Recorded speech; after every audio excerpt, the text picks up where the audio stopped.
同志啊，他仍然是释迦佛的好弟子，他仍然可以为弘法利生尽到他们自己最大的努力、最大的那种奉献。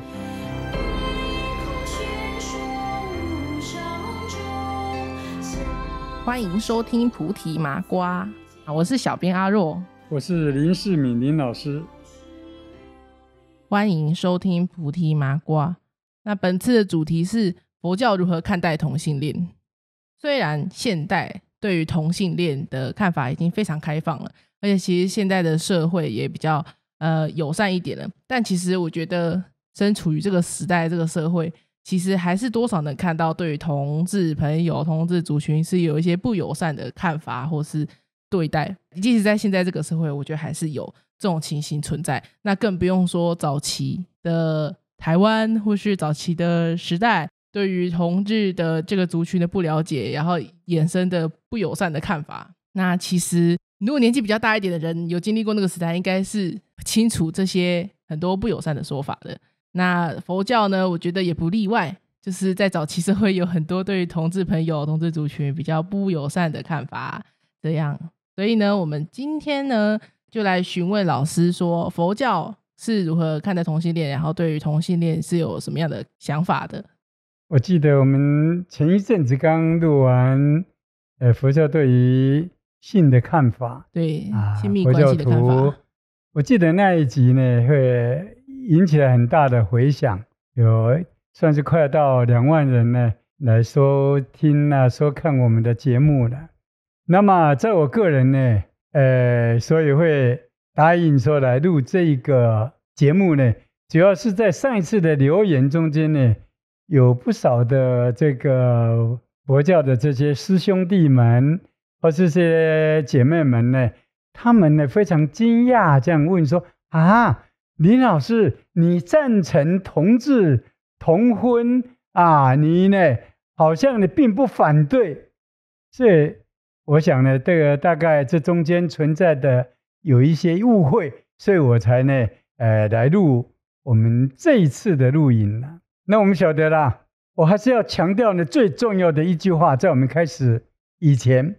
我们都是欲界的众生。大家晓得我在给欲界这2个字呢下的定义，就是说不能离开饮食跟性欲，就是男女的性欲，这样的众生所寄生所投生的这样的世界呢，我们称它呢叫做欲界。这欲界呢一共在佛教里面有6天呢，从最底下的4天王天呢，一直到最后的他化自在天呢，这一共有6天。这些天人呢都还是有性欲的。所以呢我们晓得人的世界里面，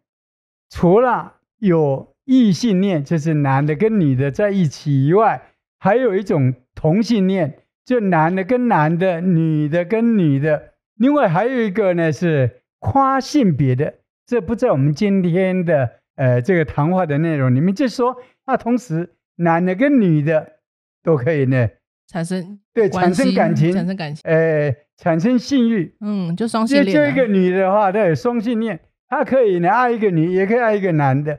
这一个不在我们这边的讨论的范围。今天只针对同性恋来讨论。那我在讲的以前呢，我们现在来看看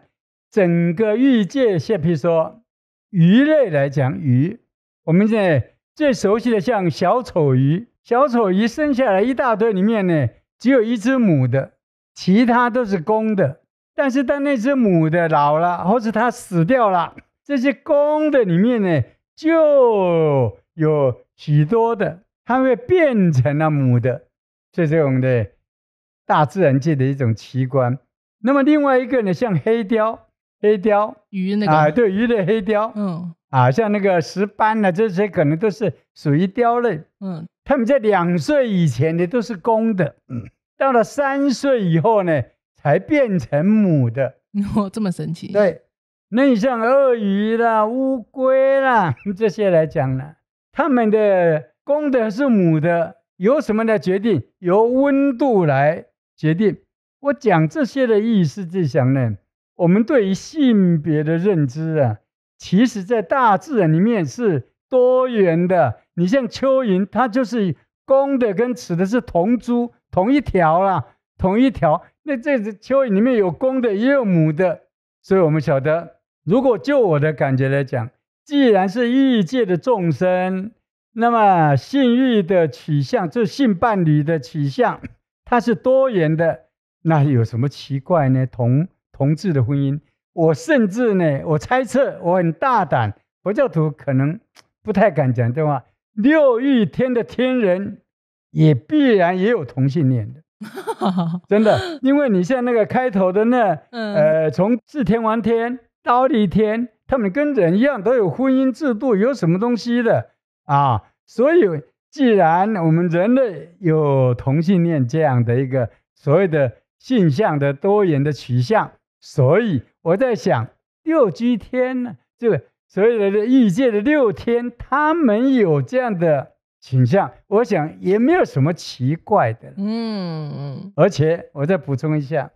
今天的生物学家，因为我的同学呢，我最好的朋友这边讲过了，郭老师，他就告诉我了，现在生物学家在地球上的生物里面发现超过1500种有记录的、确定的有同性恋的，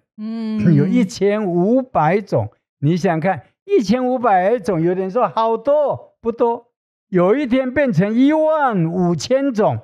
那也没有什么稀奇，只是我们现在有很多还没有去发现罢了。那我在这边讲了一个小笑话，肯亚有那个野生动物园嘛，对，那就有发现那边有些狮子呢，跟公狮子竟然的同性恋，两个那搞同性恋。Okay. 当时那肯亚有一个念生物的像的博士啊，他就很气，他说这一定是受到那像英国人，因为他们以前是英国的殖民地的，英国以前一定有很多同性恋，受到我们这个文明地方的国家的人民的影响，所以带坏了那些狮子。他们狮子没有同性恋，是受到呢我们这文明人的影响，所以他还很气。我们现在想起来，当然觉得很好玩啦。不过在以前，民智未开的时候了，像这种很多的以讹传讹不正确的观念啊，一定很多很多。而我们这一集所要说的，也就是想要澄清一些观念，来呢，不敢说纠正啦，就是呢，提供一些让大家呢去思考，对不对？然后自己去做判断，这样子。对，提供一个不同的角度，让大家去想想看。好，那既然讲到以前的社会，那我就不得不分享一下，就是我在查资料的时候有看到台湾早期的佛教徒，其实还蛮多人对同志有一些误会的。其实我觉得毕竟是早期社会，其实不管是佛教徒还是大众，大家都对同志族群是有点误解的。那可是因为那个时候的一些佛教徒的师父就有公开的讲说比如说有些师父就好对，我不会讲出来是谁，太危险了，因为他们现在可能已经改变了。对，就是有些师父他们其实有公开的讲说，比如说同性恋就是因为他们前世造业太重，他们之后一定会下地狱什么之类的。那老师现在已经在笑了，说不定有听过，因为毕竟老师有活过这个时代嘛，那个时代，所以老师应该有听过类似的说法。那个时候有些师父是抱持着对同志很不友善的想法，那有细看的话，我自己觉得有时候其实很多都是带着个人的观点，对，比如说这是对我刚才讲的嘛，定堕三途什么之类的，然后又说他们业障深重这样。 OK， 那么佛教呢以前呢反对同志婚姻啊、平权啊，这个呢好像很自然的事情，因为佛教里面对于这个人财色名食睡，那么这中间的呢关于这个性生活这一方面的问题本来就比较敏感，我们在上一集已经谈过了是。那么何况是我们从小的教育，就是说呢，长大以后要像我男生的话，我妈就是要我长大以后就娶一个漂亮的太太，很乖的来呢传宗接代。儒家思想很重要。那我们待会会谈到很多的父母发现他的儿子竟然要去娶一个男的，你想他所受到的打击，他的失望有多大呢？这在世俗啦。那么如果说呢，在佛教里面，比如说比丘在过去我们讲到八敬法，比丘尼有人这样主张啊，其实是不合理的，比他的地位好像要高一点点呐。对，那结果呢，发现哇，原来比丘是一个同志，那这样他怎么能够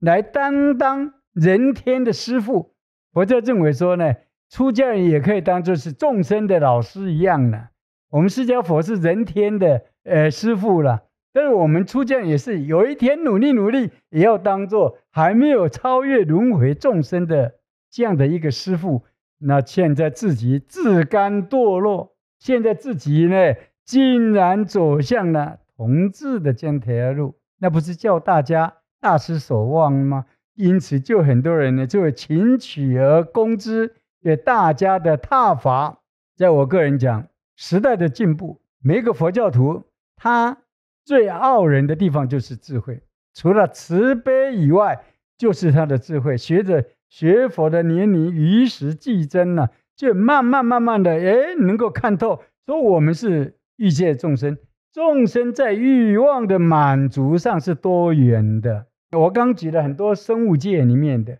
有人说人，我也只说现在的医生们也讲到说呢，那是因为染色体那些呢生长激素的影响，而不是后天的影响。这里我再补充说明一下，什么叫不是后天的影响呢？就一个人是不是同性恋者，并不是说呢他跟很多的同性恋的人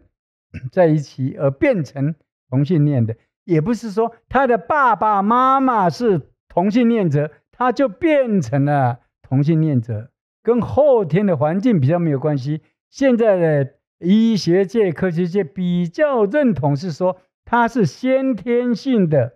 而且不是受到后天的影响了。如果我们在佛教界大家了解到这样子，我们就会尊重出家人，不论是比丘是比丘尼，他们如果是同志的话，他也是我们的师父，因为对于他在传道授业解惑，他在宣扬佛法，对于他的慈悲心完全没有任何的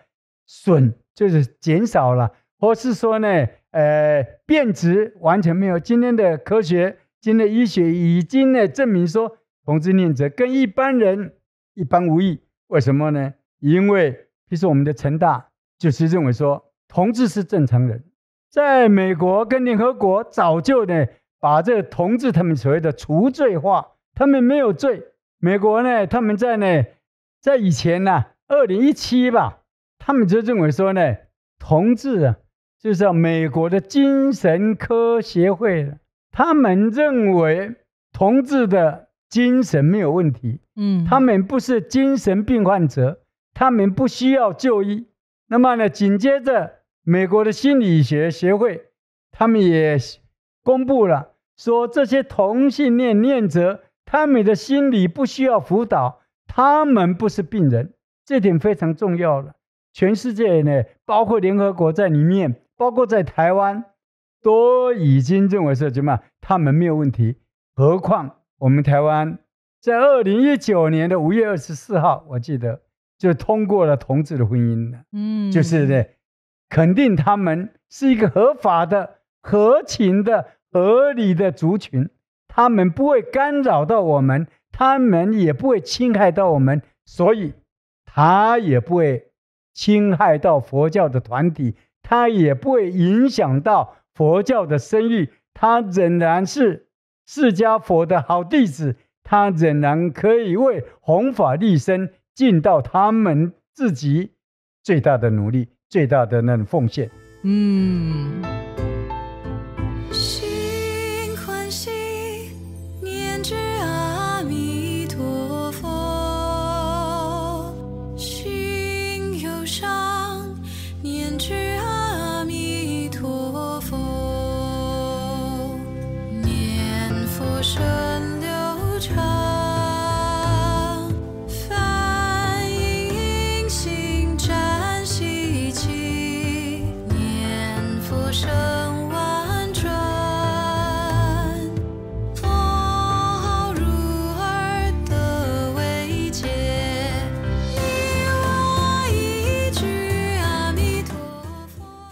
那我刚才有讲到说，就是早期的佛教师父他们有公开发表过就是对同志不友善的言论嘛，但其实有些师父那个时候就过世了，所以他的言论就来不及改正，但有些师父是他有跟着时代进步，然后也就讲活到现在对，所以他后来的可以看出那个师父早期不支持同性恋，可是他后期的时候其实看得出来他们是支持同性恋的。对，这个我认为说也应该这么做了。那些来不及更正已经走的师父，以我林世明来讲，我不会看不起他们，因为我自己也经过那个阶段了。老师自己我也曾经呢对一些同性恋者呢，我真的伤透脑筋了，因为我在学校里面服务啊，对不对？我在学生里面就有同性恋者啊，不论是男的是女的，我那时候呢不好意思讲，我也斥责他们了，我也排挤他们了，甚至于呢，我还呢跟学校的辅导室说呢，应该要让他们去看医生啊，这一定是病态啊。老师也有我走过这样的路啊，因为我也是受到以前的大家的那种呢不成熟的或是不正确的教育的影响。我自己当了老师以后，又助长了这样子的一种气焰，那么呢，伤害到很多的我的这些同志的这些学生，我今天自己也感到非常的抱歉。了解。好，老师既然讲到自己早期的时光，那毕竟老师是有经历过早期对同志不友善的社会，到现今就是同婚开放嘛，同婚合法的这个时代，那老师自己觉得佛门对同志的看法是有改善的吗？还是说没有什么太大的差别？老实讲呢，因为我很少去跟师父们去讨论到这个部分。对对，我知道这像张慧法师，他的思想是比较前进，他比较我讲的不好听的，圆融、平等、慈悲、正确，所以我不知道其他的师父，我也不会贸然说跑到一个师父的佛寺说师父啊，你有没有赞成？我觉得这也很突兀，而且很不礼貌了。只是在那一阵子的时候，我曾经跟人家呢做过很多的比战。比战什么？对，就是在 LINE 或者在 FB，就是他们反对的。我是所谓的比战我是秉持着好心呐，就讲出了我对于同志的一种看法啊，就生物学、就医学的，就我个人亲身的经历，我在成长过程中，我偷偷告诉你，我同学之间就有同性恋者，他们每一次来跟我。有时候大家的录影什么都要抱得好紧，那时候我不知道呢是怎么一回事，所以我那时候就很害怕。可是抱得很紧也不代表他们想对你干嘛吧？很多的，就是有很多动作了，所以我后来我都不敢跟他来往，我甚至跟他绝交了。是这样吗？如果我今天的话，我会呢好好的跟他讨论，我会跟他表明我不是同性恋者，所以你应该呢。再去追求别人，可说不定是老师自己有时候自我意识过剩。那就是因为的一而再二，我也跟郭老师讲过，他比较懂。是这样吗？对，所以我在成长的过程中间，我有看到我的长辈也是同性恋者。因为他们要偷偷摸摸的，他不敢表白。我们上次在谈论到佛教徒的性生活的时候，就讲到不能让他在黑暗处。在那边呢发臭发霉，那不行的，对不对？如果像我今天在讲，我的同学也好，我的长辈也好，他们对我呢，他等于在追求我了，我会很委婉的拒绝他，会跟他说明，对不对？而不会像以前呢，给他瞪白眼，甚至于呢要跟他拼命，觉得说你这里妖魔鬼怪，你真的是太不正经了，你简直不是人。我今天的个人是认为这样的，就是说呢，佛门之中，佛教呢，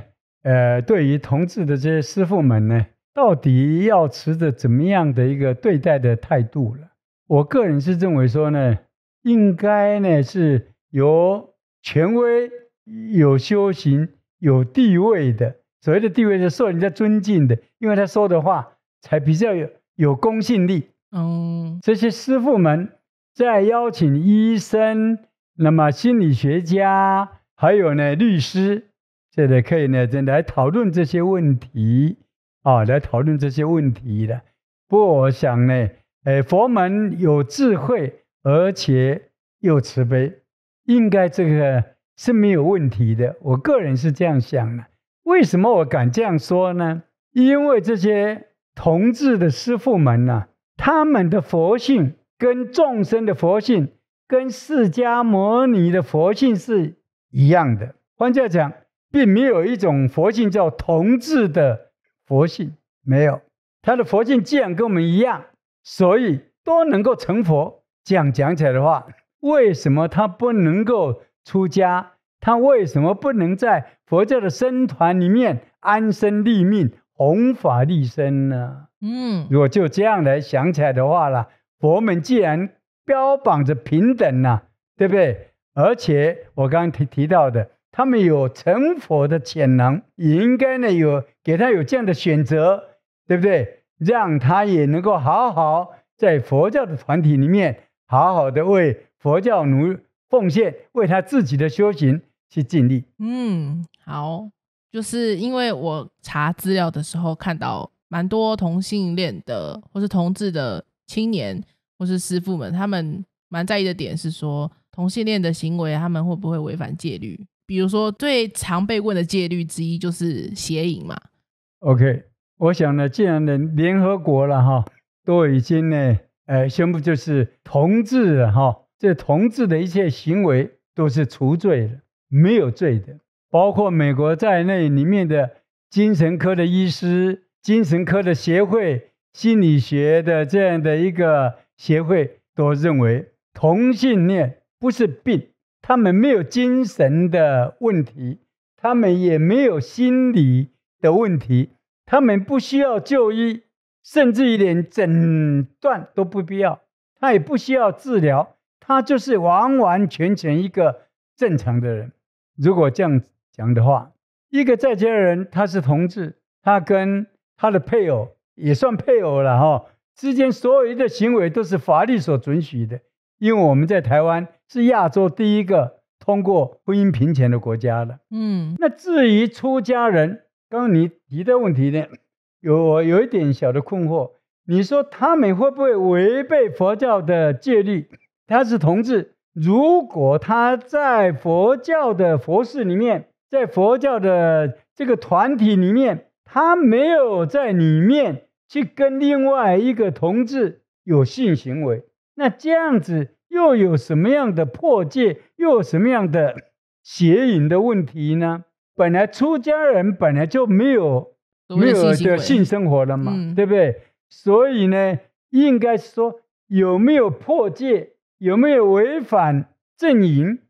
那应该是说在家的同志们，对，出家应该没有这个问题。我在想呢，因为他本来就是他自己就是割舍了这些欲望，他自己下定决心，他心甘情愿去出家的嘛。那在家人既然我刚刚讲过的已经除罪化，所以在家人在台湾来讲，同志可以组成家庭，那他组成家庭，他就可以去过他的性生活，因为同志的婚姻也是性的一种选择啦。那么今天我们台湾来讲，已经呢认为它合法，已经通过了这样的法律了，所以没有什么样的这些问题。所以我个人也认为同志没有什么邪淫的问题，他们也可以像我们异性的婚姻一样，他是同性恋，他也可以过他们这个团体里面正常的性生活。对，因为其实我在看很多资料的时候，有些人他们直接的疑问就是说同性恋会不会违反戒律，但是我那时候看的时候也是有点疑惑，我就想说戒律不是规范出家人的吗？对，应该在讲，对，不也有在家人呢，也有在家人的五戒，在家人也要守五戒吗？对啊，没有错啊。所以那在家，那这样回到问题是说，在家青年的同性恋，他如果有性行为的话，或是同性恋之间的关系，要看他有没有结婚他有没有呢跟很多人不要弄那个不尊敬他们的话说搞都不行。他有没有跟很多人有性行为这样。对对对对，那这样一样的比照在家人，那就不是正淫，那就不正淫。所以就是如果对于在家青年破戒的行为的话，就是看是不是正淫这样。那就回到说，其实不他们也一样。我个人认为，同志的婚姻也应该是1对1的。那就回到就是不管同性恋或异性恋，对，你都一样。你不是1对1，你就是对你的伴侣，你就是不忠实嘛。佛教所谓的邪淫，就是就这个忠实2个字来讲的。他不要呢，就是把这个关系弄得很乱，这样不好因为你晓得众生都会嫉妒的，你又爱别人我们心里痛苦，甚至有的人就会怎么样，有暴力倾向的，还会去杀人的。但是我们不能说每一个同志都是会跟很多的对象，我们不能这样给他乱贴他们。他跟我们人一样，我们讲过了，正常的。那我们只是说，他如果是1对1的话，就没有什么破戒的问题。对。那关于正淫邪淫就无关乎性向取向这样。是。那最后我们来请老师讲一下说，同性恋现在无关乎宗教取向咯，就是同性恋他们在这个世界在争取什么。OK， 前几年的沸沸扬扬啊，而不只是台湾啊，其实在韩国的、日本啊，在意大利啦、美国，到处都有很多同志，他们呢这么游行，他们在争取他们的权益。那有很多人认为说，那到底他们在争取什么东西？其实呢，在我个人看，因为我不是这方面的专家啦，但是我想他们就争2个了。就第一个呢，就是他们有合法的婚姻。这合法的婚姻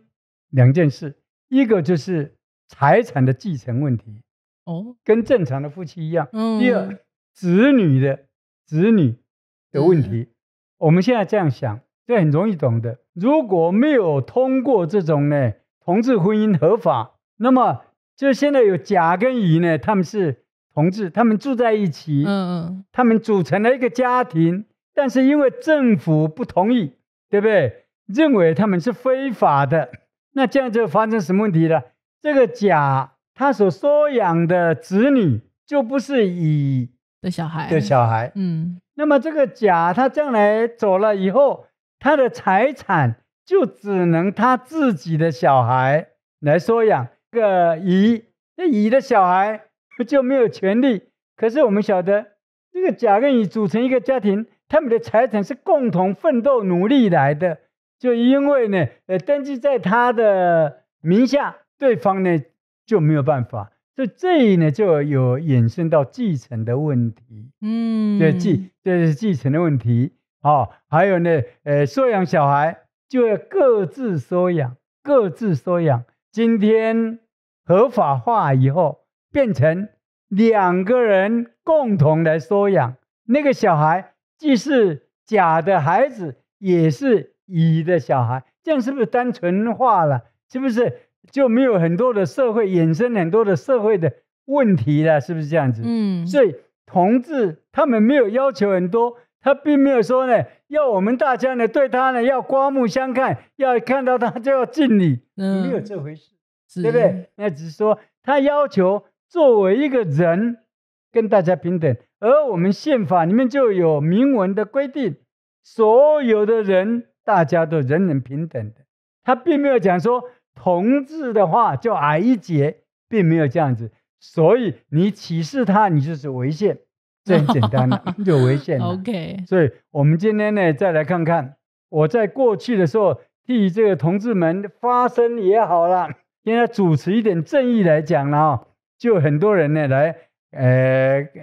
质疑我了。那我先讲，佛教徒本着众生平等，百川入海，同一贤位，众生皆能成佛。在佛典上明文的这样写着，佛性无男女。我也可以大胆这样讲，佛性没有异性或是同性所以说他是同性恋的，他的佛性就跟我们不同，没有这回事。所以佛教徒即同性恋者也会成佛，所以你不该反对，你不该歧视他们。基督教跟天主教过去他们也是所谓的嫉恶如仇了，就觉得他们是异端了。就觉得他们是异类了。我常常跟我这基督教的朋友、天主教的朋友这样讲，他们这些人都是上帝造出来的，知道我这样意思？他们都是上帝的节奏，上帝把他们造成那个样子，那是上帝的主意，你敢反对，对不对？就这一点的话，我很多基督教的朋友呢都说好，不要再说了，不要再说了就是故意的，就讲说呢，上帝造出来的，所以呢，自然有上帝的意思，他会造这样的，不是他的败笔，我们不能讲是他的败笔，上帝故意造他出来，一定在这人情，在这个地球上有他们的功用，有他们的功能的。所以我们应该接受。天主教一般说起来比较保守，对不对？我们刚刚讲到的方济各，他认为呢，同志也是上帝的心肝宝贝，他们有权利来选择他们的伴侣，来创造他们幸福快乐的生活。天主教的教宗都这么样讲，我个人认为教宗非常有智慧，真的。我们佛教是一个大抉择，我们佛教徒能够输给人家吗？所以呢，从法律上宪法人人平等，从佛性上人人平等，都可以成佛。我们佛教徒应该敞开心胸，应该跟得上时代的潮流，不要自己呢做一个井底蛙。因为我们接受他们，我们没有损失。对佛教的面子也没有损失。好，那我们这集的同性恋的想法差不多讲到这里。那因为毕竟如果牵扯到性向的取向还有性别认同什么的，就会扯很多不同的面向和不同的观念出来，比如说除了同性恋以外还有泛性恋啊、双性恋啊什么，学术上去探讨，对，那个就太多了，所以我们不谈到那么深奥，对，我们先不谈那么深奥。今天就这集的主题就先止于这里。问一下好了，老师，那个你自己这个年纪的朋友啊，会有对同性恋比较不接受的朋友吗？那太多了，很多吗？那没有办法这没有办法。对，到现在只要他看了这一集以后，他要骂我的都一定很多了，那没有关系。我是认为说，我们永远要站在对的一边，要站在时代的潮流。以佛教徒的话，永远修行就一直在纠正自己那个错误的观念，对不对？慢慢的让它合情合理合法。我认为说呢，这就是修行的目的了。了解。那我们这集就差不多录到这里。谢谢。好，感谢老师。那我们下集再见。好的，再见。拜拜。好。